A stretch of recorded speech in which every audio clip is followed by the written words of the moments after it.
สติสร้างชีวิตของเราสติผู้สร้างอนาคตของเราสติเป็นผู้รักษาชีวิตของเราสติเป็นผู้ส่งเสริมให้ชีวิตของเราเกิดความดีงามส่งเสริมให้ชีวิตของเราได้รับความดีงามสติจะรักษาการเป็นมนุษย์สติจะรักษาการเป็นสามณะนักบวชสติจะรักษาการเป็นชาวบ้านเป็นฆราวาสผู้ที่มีสติดำรงตนเป็นพระก็เป็นพระที่ปกติเป็นฆราวาสก็เป็นฆราวาสที่ปกติเป็นพ่อเป็นแม่ที่ปกติเป็นลูกที่ปกติทั้งสิ้นสติเป็นผู้ที่ให้กำเนิดชีวิตของเราผู้ที่มีสติเปรียบเสมือนมนุษย์ทั่วไปคนทั่วไปที่มีอวัยวะครบ32ประการผู้ที่ขาดสติเปรียบเสมือนคนพิการคนที่ไม่มีอวัยวะไม่ครบ32ประการคนที่มีสติก็เหมือนคนที่มีอวัยวะครบ32ประการทำอะไรก็ง่ายทำอะไรก็สะดวกคนที่ขาดสติก็เปรียบเสมือนคนพิการหรือคนที่มีอวัยวะไม่ครบ32ประการทำอะไรก็ยากทำอะไรก็ลำบากผู้ที่มีสติจะอยู่ที่ใดก็ปกติตรงกันข้ามคนที่ขาดสติอยู่ที่ใดก็ผิดปกติผู้ที่มีสติอยู่ได้ทุกสถานที่กายวาจาใจสงบผู้ที่ขาดสติอยู่ได้เฉพาะบางสถานที่กายวาจาใจไม่สงบกายวาจาใจเกิดอาการสำแดงอาการมีเหตุมีผลสติเปรียบเสมือนพระพุทธเจ้าจิตของเราเปรียบเสมือนผู้ฟังธรรมพระพุทธเจ้าจิตมันยังเป็นผู้ไม่รู้ต้องไปรับรู้จากพระพุทธเจ้าสติจึงเป็นผู้อบรมจิตสติจึงเป็นผู้อบรมจิตจิตของเราต้องได้รับการอบรมสั่งสอนจิตของเราจึงจะเป็นจิตผู้รู้จิตของเราถ้ามีตัวตนก็เหมือนนักเรียนอนุบาลเหมือนเด็กอนุบาลเริ่มไปเรียน ABCD เริ่มเรียนกอไก่ขอไข่เริ่มบวกลบคูณหารเริ่มอ่านออกเขียนได้นั่นแหละจิตเราต้องไปเรียนรู้จิตเราต้องฝึกฝนพวกเราทั้งหลายสติจึงเป็นผู้กำกับกำหนดควบคุมจิตจิตเปรียบเสมือนลูกสติเปรียบเสมือนแม่แม่กำกับกำหนดควบคุมลูกน้อยที่เกิดจากครรภ์1 เดือน2 เดือน3 เดือนจนถึงอายุ10 ขวบเราแม่จะเป็นผู้กำกับกำหนดควบคุมนั่นแหละคือสติคือแม่จิตนั่นคือลูกพวกเราทั้งหลายธรรมชาติของแม่ปกติของแม่เป็นเช่นไรปกติของลูกเป็นลักษณะแบบไหนเราพิจารณาดูแม่จะเป็นผู้ที่มีความอดทนแม่จะเป็นผู้ที่เสียสละให้กับลูกลักษณะของลูกมีเหตุมีผลมีข้ออ้างมีข้อแก้ตัวให้กับแม่ตนเอง ลักษณะของลูกก็จะเป็นเช่นนี้มีเหตุมีผลมีข้ออ้างมีข้อแก้ตัวให้กับแม่ตนเองถ้าจิตมันไม่ได้ฝึกฝนจิตของลูกก็จะมีเหตุมีผลจนหมดลมหายใจถ้าจิตมันได้รับการฝึกฝนจิตมันจะเป็นจิตผู้รู้มันจะไม่มีเหตุมันจะไม่มีผลไม่มีเหตุไม่มีผลเข้าใจเข้าถึงสิ่งที่มันเป็นปกติเราต้องมีสติสติคือแม่จิตคือลูกเพราะนั้นสติก็คือธรรมะธรรมะจึงเป็นผู้ควบคุมธรรมชาติธรรมชาติก็หมายถึงลูกธรรมะจะเป็นผู้กำกับธรรมชาติมนุษย์ทุกคนอยากบรรลุธรรมอยากเห็นธรรมธรรมะมันก็บอกให้เราขยันอดทนหรือให้เรามีสติและขยันอดทนแล้วเราจะเรียนรู้แล้วจะพบความจริงธรรมะเปรียบเสมือนหยกที่อยู่ในดินเหมือนหยกอยู่ในดินอัญมณีที่อยู่ในดินมันลึกผู้ที่จะศึกษาเรียนรู้เรื่องธรรมะจะต้องมีสติขยันอดทนเหมือนชาวบ้านใช้สติและความอดทนวิริยะภาคเพียรขุดไปหาเพชรหาพลอยในดินขุดดินต้องใช้วิริยะภาคเพียรถ้ามีวิริยะภาคเพียรก็จะพบเพชรพบพลอยพบหยกอยู่ในดินฉันใดถ้าเรามีสติเรามีสติมีวิริยะมีวิริยะมีภาคเพียรแล้วเราก็จะพบพระธรรมถ้าเราขาดสติขาดวิริยะขาดความภาคเพียรเราก็ไม่มีโอกาสพบหยกที่อยู่ในดินอัญมณีที่อยู่ในดินมันจะต้องใช้สติความอดทนใช้วิริยะภาคเพียรในการไปขุดผู้ปฏิบัติธรรมก็เป็นเช่นนั้นจะต้องใช้สติวิริยะภาคเพียรจึงจะได้เข้าถึงธรรมจึงจะได้พบธรรมสติมันจะบอกให้เรารู้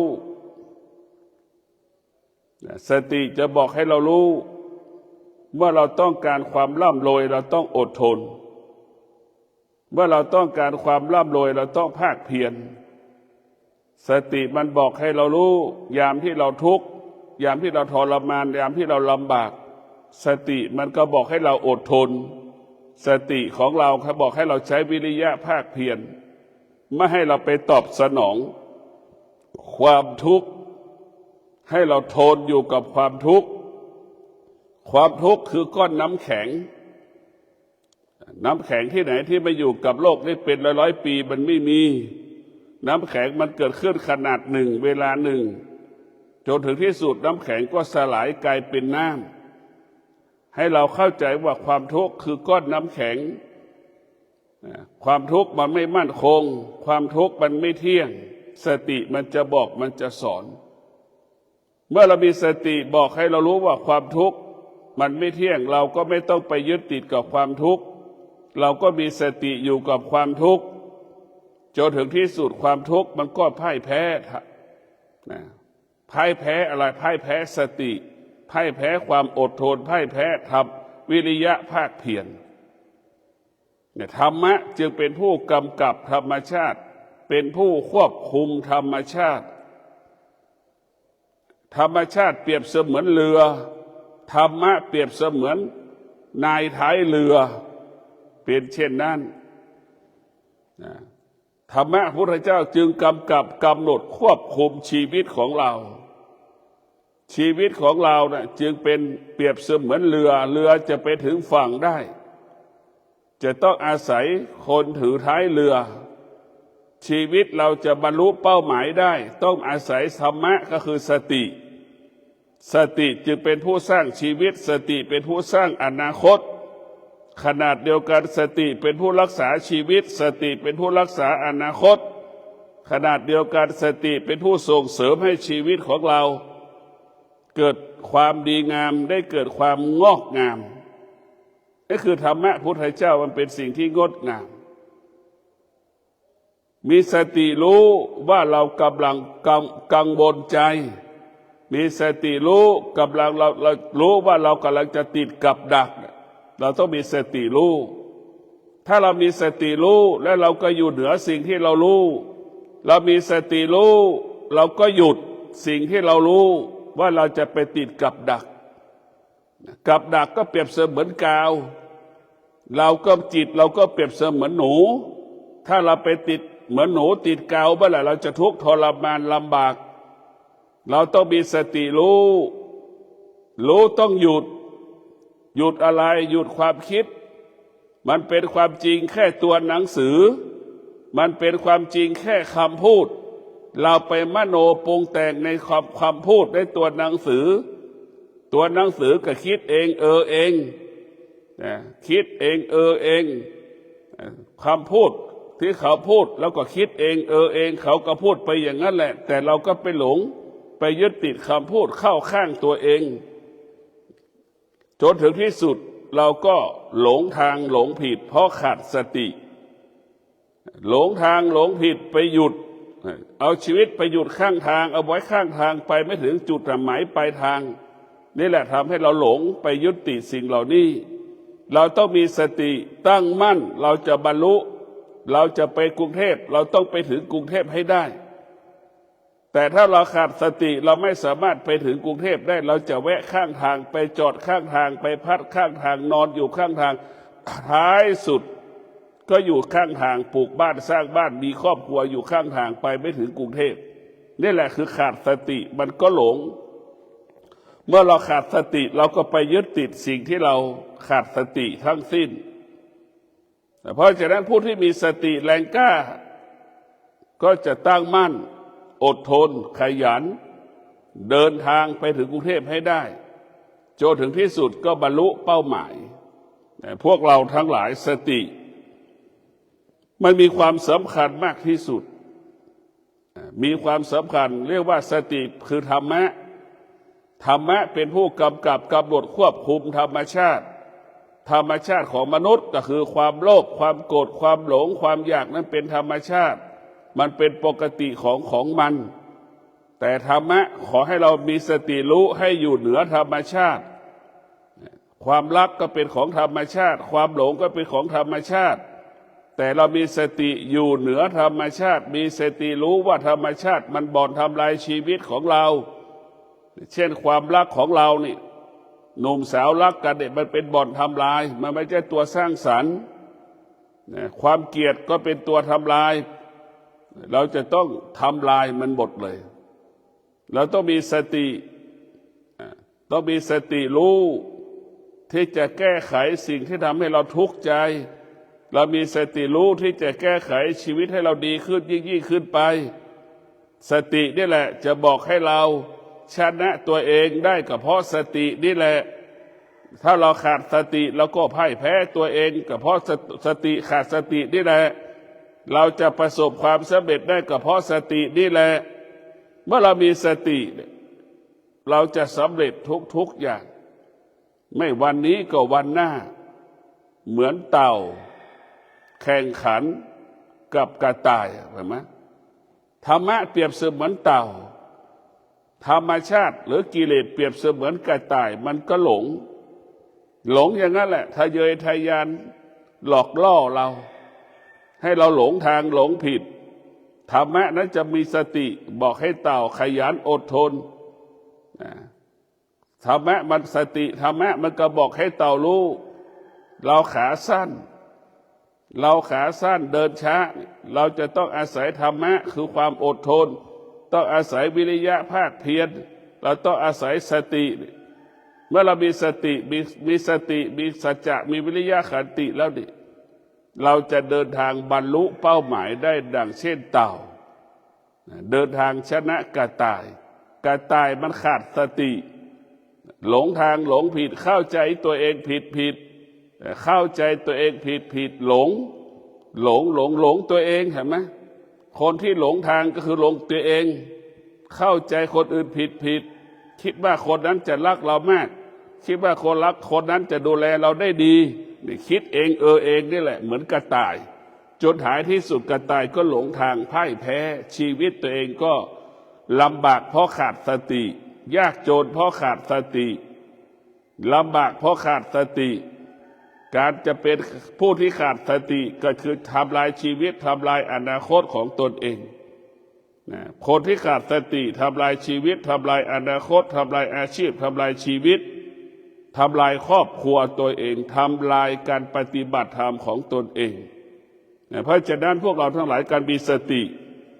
นะสตินั้นมันจะให้เรารู้สติคือรู้ว่าไฟมันร้อนอย่างนี้เราจะไม่จับไฟเราจะไม่อยู่ใกล้ไฟมันจะทำให้เรารู้แบบนี้นะสติคือให้เรารู้ว่ากิเลสมันร้อนกิเลสมันเป็นไฟกิเลสเปรียบเสมือนไฟมันก็ให้เรารู้กิเลสเปรียบเสมือนของเน่าของเหม็นนี่มันจะให้เรารู้แบบนี้ให้เรารู้แบบนี้เราก็เมื่อเรารู้แล้วเราเห็นได้ว่าเราก็ละสิ่งที่มันร้อนเราต้องละให้ได้เราก็ดับมาให้ได้ดับไฟที่มันไหม้ในใจเราความรักนี่คือเป็นไฟความเกลียดก็เป็นไฟมันเผาเราทั้งหมดเพราะฉะนั้นพวกเราทั้งหลายเราต้องกำจัดขจัดความโลภความโกรธความหลงในตัวตนบุคคลอื่นเราจะลำบาก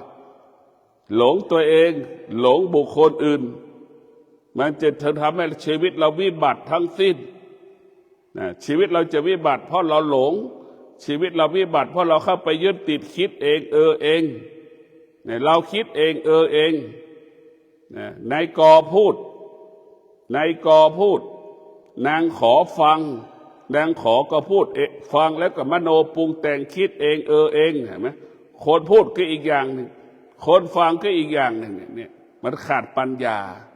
เมื่อเราขาดสติปัญญาทั้งผู้ฟังและผู้พูดนี่มันจะไม่ตรงกัน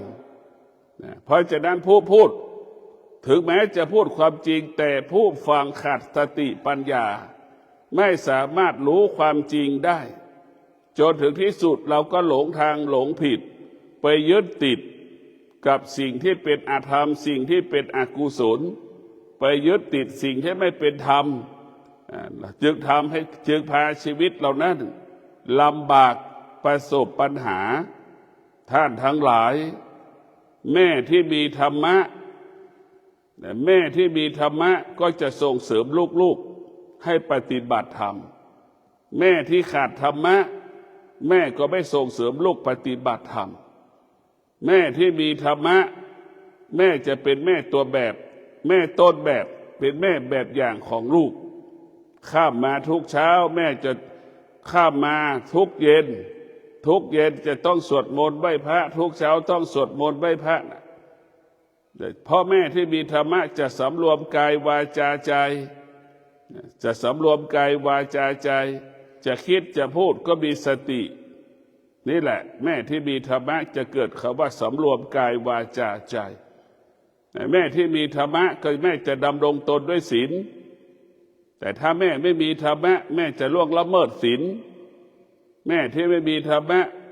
แม่นั้นก็จะพฤติผิดจากละธรรมะยึดธรรมชาติผู้ที่ไม่ได้ศึกษาธรรมะก็เอาธรรมชาติมาเป็นหลักธรรมชาติก็คือกิเลสมันหลอกเราตลอดเวลาเราก็หลงมันตลอดเวลาหลอกตลอดเวลาหลงเราตลอดเวลามันหลอกอะไรหลอกตาของเราเห็นรูปเห็นไหมตาเห็นวัตถุสิ่งของก็มีความอยากเกิดขึ้นที่ตาหูได้ยินเสียงมันก็เกิดความอยากเกิดขึ้นที่หูอีกความอยากเกิดขึ้นที่หูอีกแล้วหูได้ยินทำให้เราสะเทือนให้เราหวั่นไหวจมูกสัมผัสกับกลิ่นความอยากก็เกิดขึ้นที่จมูกอีกเห็นไหมนี่แหละมันขาดสติจะเกิดขอให้เราเกิดความอยากลิ้นในสัมผัสกับรสชาติอาหารก็เกิดความอยากอีกกายเราสัมผัสถูกต้องก็เกิดความอยากอีกมันจะเกิดความอยากความเรียกว่ากิเลสทั้งหลายมันอยู่ที่เลข6 ตัว นะเลข6 ตัวเนี่ยเป็นให้เลขหายนะหายนะอะไรตาเนี่ยเป็นที่ถ้าเราไม่ได้ฝึกฝนตาได้นำมาซึ่งความหายนะให้กับชีวิตเราวิบัติเพราะตาชีวิตเรารับวิบัติและหายนะเพราะหูแต่ไม่คอเซ็นเตอร์เนี่ยพูดทุกวันได้ยินทุกวันว่าเขาหลอกเห็นไหมนี่แหละคอเซ็นเตอร์ทำตัวเป็นผู้ดีทำตัวเป็นผู้ดีทำตัวเป็นคู่รักพูดเจรจาสื่อสารเห็นไหมนี่จนถึงที่สุดมันจึงทำให้ชีวิตเราวิบัติเพราะตาหูจมูกลิ้นกายใจสิ่งเหล่านี้มันเป็นกิเลสมันก็หลอกกิเลสความโลภก็เป็นกิเลสทั้งสิ้นความหลงก็เป็นกิเลสแล้วก็เป็นหลงนี่แหละจึงทำให้เราสูญเสียเงินทุกวันล้าน2 ล้าน3 ล้าน4 ล้านรู้จักการคุยกันรู้จักการคุยกันรู้จักกันพอรู้จักกันเข้าสนิทกันพอสนิทกันมันก็ชวนไปประกอบธุรกิจเพื่อดูดเงินเพื่อเอาเงินอีกคนหนึ่งอีกคนหนึ่งก็ตายใจเชื่อสนิทใจก็ลงทุนร่วมกันพอลงทุนร่วมกันสักระยะหนึ่งก็ถูกหลอกร้องไห้เสียใจเอาแล้วร้องไห้เสียใจเกิดอาการสำแดงอาการไม่กินข้าวไม่นอนไม่หลับเอาอีกโรคภัยไข้เจ็บมาอีกทำให้พ่อแม่ญาติพี่น้องคนรอบข้างเกิดความทุกข์นี่แหละคือสิ่งที่น่ากลัวที่สุดในเราต้องเท่าทานมันความโลภความโกรธความหลงเราต้องเท่าทานมันทุกวันนี้เราได้ยินทุกวันว่าคอเซ็นเตอร์เป็นหลอกอะไรหลอกทำธุรกิจร่วมกันในมนุษย์ยุคปัจจุบันนี้เป็นมนุษย์ที่ขาดสติมนุษย์ยุคปัจจุบันเป็นมนุษย์ที่มีความรู้สึกเกินความจำเป็นมนุษย์ทุกวันได้มีความรู้สึกเกินความจำเป็นมีเหตุผลเกินความจำเป็นมันจึงเป็นอุปสรรคเป็นปัญหาต่อการดำเนินชีวิตของเรามีเหตุผลเกินความจำเป็นมีความรู้สึกเกินความจำเป็นเราจึงถูกหลอกถูกโกงก็เพราะเรามีความรู้สึกมากเกินไปนี่เรามีความรู้สึกมากเกินไปเราจึงถูกหลอกถูกโกงมีความรู้สึกมากมีเหตุมีผลมากเกินไปอยู่ไม่เป็นสุขนอนไม่เป็นสุขกังวลใจไม่สบายใจเห็นไหมนี่มีเหตุผลมากก็เป็นเหตุให้เกิดความทุกข์มีความรู้สึกมากก็เป็นเหตุให้เกิดความทุกข์พระพุทธเจ้าจะมีให้บอกให้เรามีสติรู้ความสติรู้อะไรรู้ความจริงเช่นน้ำมันเย็นอยู่ใต้ต้นไม้มันเย็นนี่เราก็รู้ว่าเย็นความเย็นเปรียบเสมือนพระธรรมหรือเย็นกับร้อนเราจะเอาอะไรทุกคนก็จะเอาสิ่งของที่มันเย็นสบายเนี่ยเราต้องใช้ความเย็นนี่แหละคือธรรมะจะทำให้เราสบายกายสบายใจธรรมชาติทำให้เราทุกข์กายทุกข์ใจมันตรงข้ามกันธรรมชาติทำให้เราทุกข์กายทุกข์ใจธรรมะจะเป็นปกป้องชีวิตของเรา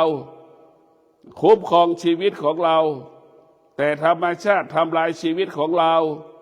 เบียดเบียนชีวิตของเราให้เราเสียเงินเสียทองเสียข้าวเสียของเหมือนคนบางคนเช้านี้ตั้งใจว่าจะไปออกไปซื้อเสื้อกันหนาวเห็นไหมเนี่ยเบียดเบียนเหรอไหมธรรมชาติมันเบียดเบียนชีวิตเราทรัพย์สินของเราจะไปซื้อเสื้อกันหนาวตัวใหม่นี่แหละคือธรรมชาติถ้าคนที่มีธรรมะธรรมชาติไม่สามารถเบียดเบียนชีวิตผู้ที่มีธรรมะผู้ที่มีสติปัญญาได้เสื้อที่มีอยู่เป้าหมายของไก่ใส่เป้าหมายเสื้อผ้าที่เราใส่ก็คือปกคุมร่างกายกันร้อนกันหนาวให้ร่างกายอบอุ่นเท่านั้นนี่คือธรรมะคนที่มีธรรมะจะไม่ตกอยู่ใต้อำนาจของธรรมชาติคนที่มีธรรมะจะอยู่เหนือธรรมชาติเช่นฤดูหนาวปรากฏวันนี้คนที่มีธรรมะก็รู้ว่าเสื้อในตู้มีเยอะแยะมันก็จะเอาเสื้อมาใส่กันหลายชั้นแล้วก็คลุมด้วยเสื้อผืนแขนยาวมาความอบอุ่นมันก็เกิดขึ้นนี่แหละคนที่มีธรรมะเรียกว่าสร้างสรรค์ชีวิตส่งเสริมชีวิตให้รับความดีงามยิ่งขึ้นไปธรรมะคือความจริงเสื้อทุกตัวที่เราใส่ปกปิดร่างกายกันร้อนกันหนาวการแมลงกัดต่อยเสื้อในตู้เราก็มีเมื่อมันหนาวเย็นเราก็เอามาใส่และซ้อนกันให้มันหนา มันก็สามารถทำให้ร่างกายอบอุ่นได้ แต่คนที่ขาดคนที่ไม่มีธรรมะโคหัวใจคนที่มีธรรมชาติอยู่ภายใต้การเปลี่ยนแปลงของธรรมชาติพอฤดูหนาวปรากฏหนาวจัดก็หาเสื้อกันหนาวมาใส่นี่แหละธรรมชาติเบียดเบียนชีวิตเบียดเบียนทรัพย์สมบัติเบียดเบียนเราทุกอย่างแล้วมันไม่จบชีวิตเราไปอยู่กับธรรมชาติมันไม่จบธรรมะตามใจเราทุกอย่างอดทนชนะสำเร็จนี่คือธรรมะเมื่อเรามีปัญหาวิริยะภาคเพียรนี่แหละจะทำให้เราแก้ปัญหาต่างๆให้เราประสบความสำเร็จได้นี่แหละคือธรรมะ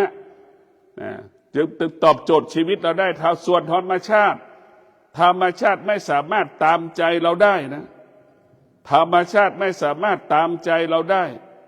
ไม่สามารถตามใจเราธรรมะสามารถตามใจเราได้ตามใจเราได้อดทนมีกินมีเก็บอดทนชนะสำเร็จ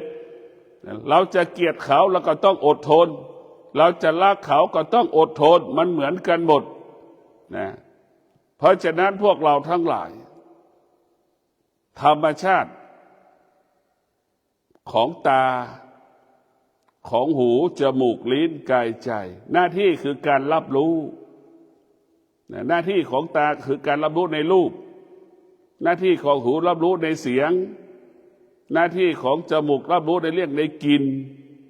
หน้าที่ของลิ้นหน้าที่คือรับรู้ในรสชาติอาหารน้ำต่างๆหน้าที่ของกายก็คือรับความรู้สึกว่าหนาวว่าร้อนของแข็งของอ่อนมากระทบหน้าที่ของมันเมื่อเรารู้ถ้าตารู้จักหน้าที่แล้วก็ถามต่ออีกว่าธรรมชาติของตามีธรรมชาติของตาที่มีธรรมะก็จะดูสิ่งที่มันเป็นธรรมะทั้งสิ้น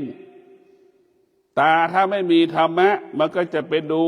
สิ่งที่เป็นกิเลสทั้งสิ้นมันจะมีสองอย่างหงายกับคว่ำเราจะเลือกเอา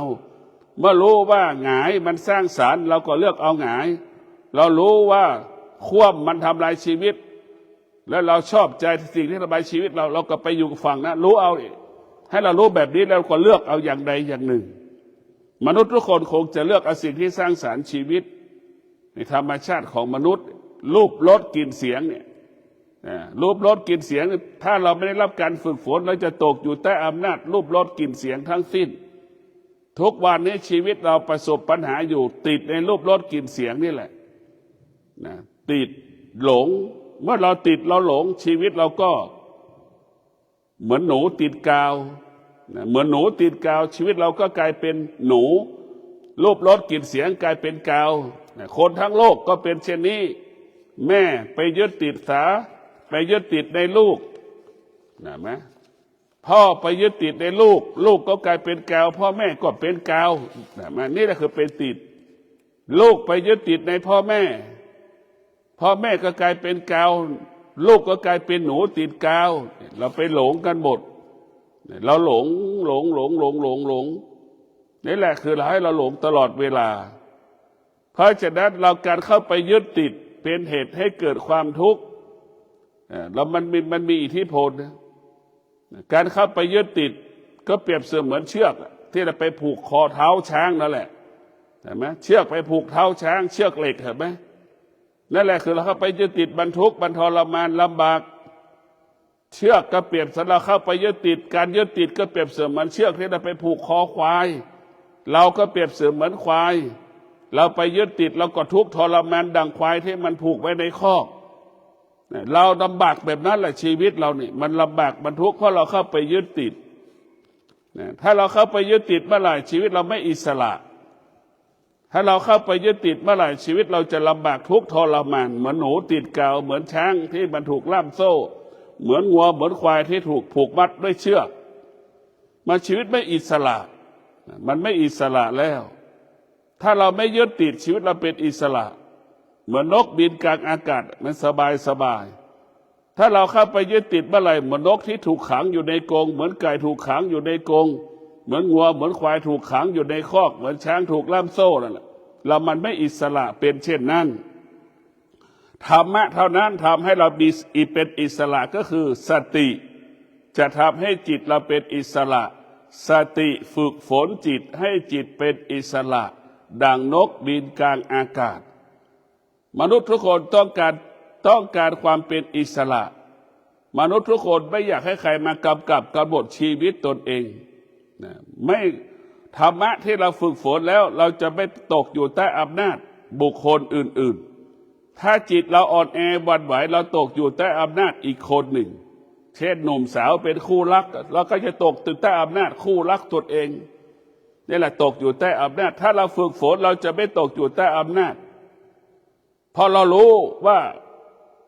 สิ่งที่เรารู้มันไม่เที่ยงเรารู้ว่าสิ่งที่เราครอบครองมันก็ไม่เที่ยงมันก็รู้ว่าสิ่งที่เรารู้มันก็ไม่เที่ยงมันรู้ว่าสิ่งที่เรารู้มันไม่เที่ยงนะมันจะถอยหลังออกมามันจะไม่เดินเข้าไปหาสิ่งที่ไม่เที่ยงมันจะถอยห่างออกจากสิ่งที่ไม่เที่ยงสิ่งที่ไม่เที่ยงมันก็ไม่สามารถทำให้เรานั้นทุกข์ทรมานได้เพราะฉะนั้นพวกเราต้องมีสติในการจัดการบริหารจิตของเราจิตของเรา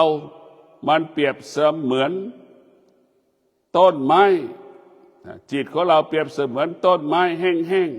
ๆถ้าเราเอาต้นไม้แห้งมาแกะสลักไอ้สติก็เหมือนช่างแกะสลักต้นไม้แห้งๆมันไม่มีค่าชีวิตเราไม่ได้ฝึกฝนก็ไม่มีจิตเราไม่ได้ฝึกฝนจิตเราก็ไม่มีค่าดังต้นไม้แห้งๆเมื่อเราฝึกฝนจิตแล้วจิตเราจะมีค่าดังเช่นช่างแกะสลักเอาไม้แห้งๆมาแกะเป็นพุทธรูปเป็นสัตว์เป็นช้างไม้ท่อนนั้นก็มีค่าขึ้นมามีราคาขึ้นมาฉันใดผู้ที่ฝึกจิตจิตก็จะมีค่าจิตก็จะรู้ค่าของธรรมจิตก็จะเห็นโทษของธรรมชาติจิตก็จะเห็นโทษของกิเลสเพราะฉะนั้นพวกเราทั้งหลายสติเราพูด7 วัน 7 คืนก็ไม่จบเพราะสติมันเปรียบเสมือนแสงพระอาทิตย์นั่นแหละสติเปรียบเสมือนท้องฟ้าสติเหมือนแสงจันทร์สติเหมือนแผ่นดินสติเปรียบเสมือนลมหายใจมันกว้างใหญ่ไพศาลนะแต่มันเป็นประโยชน์เกิดประโยชน์สำหรับเรานะเราถึงบอกแล้วว่าสติจะรักษาการเป็นมนุษย์สติจะรักษาการเป็นมนุษย์สมมุติก็ทำในเมื่อเรามีสติ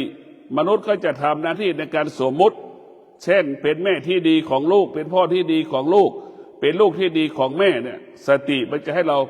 อยู่ภายใต้สิ่งที่เราสมมุติได้แม่ขาดสติเห็นไหมแม่ก็ไม่ได้มีลูกแม่ก็ไม่เลี้ยงลูกเห็นไหมกลับทิ้งลูกแม่ขาดสติเห็นไหมนี่แหละคือธรรมะมันจะบอกให้เรารู้จักหน้าที่ตนเองสติเมื่อเรามีสติก็จะรักษาชีวิตของเราครอบครัวของเราอาชีพของเราหน้าที่ของเราให้เกิดคำว่ามั่นคงปลอดภัยยิ่งขึ้นไปหากเราขาดสติมันก็ทำลายชีวิตทำลายครอบครัวทำลายอาชีพทำลายหน้าที่ยามที่เราขาดสติทำงานไม่ค่อยสำเร็จเรามีสติไป8 โมง 5 โมงแต่เราไม่มีสติในการทำงานระหว่าง8 โมงถึงเที่ยงเราไม่มีสติมันอ่อนแอระหว่าง8 โมงถึงเที่ยงนี่เราเกิดอาการทำงานไม่ดีงานมันก็จะเกิดปัญหาเมื่องานเกิดปัญหาเราถูกตำหนิเมื่อถูกตำหนิบ่อยๆมันก็เกิดอาการออกจากงานยิ่งประสบปัญหาแม่ต้องรอแม่ต้องอาศัยเงินเดือนของเราครอบครัวต้องอาศัยเงินเดือนของเรานี่เมื่อเราออกก็ทำให้คนอีกหลายคนลำบากนี่เมื่อเราขาดสติมันจะทำให้คนรอบข้างเรานั้นเป็นทุกข์ทั้งหมดถ้าเรามีสติคนรอบข้างเรามีความสุขทั้งหมดเมื่อเรามีสติเราก็มีทรัพย์เมื่อเรามีสติชีวิตก็อุดมสมบูรณ์ด้วยปัจจัย4หากเราขาดสติชีวิตเราก็ขาดแคลนปัจจัย4ขาดแคลนเครื่องอุปโภคบริโภคนี่พวกเราต้องมีสติในการดำเนินชีวิตสติเป็นผู้ปกป้องคุ้มครองรักษาจิตเป็นผู้ปกป้องคุ้มครองรักษากายของเราจะบรรลุเป้าหมายได้ด้วยจิตจะบรรลุเป้าหมายได้ต้องอาศัยสติเป็นผู้กำกับกำหนดจิตเป็นผู้กำกับกำหนดกาย ทั้งกายทั้งจิตรวมกันเป็นหนึ่งมีพลังมีอานุภาพชนะสำเร็จคิดสำเร็จพูดสำเร็จกระทำการใดๆสำเร็จด้วยสติเป็นบ่อเกิดคำว่ามั่นคงปลอดภัยขอเจริญพร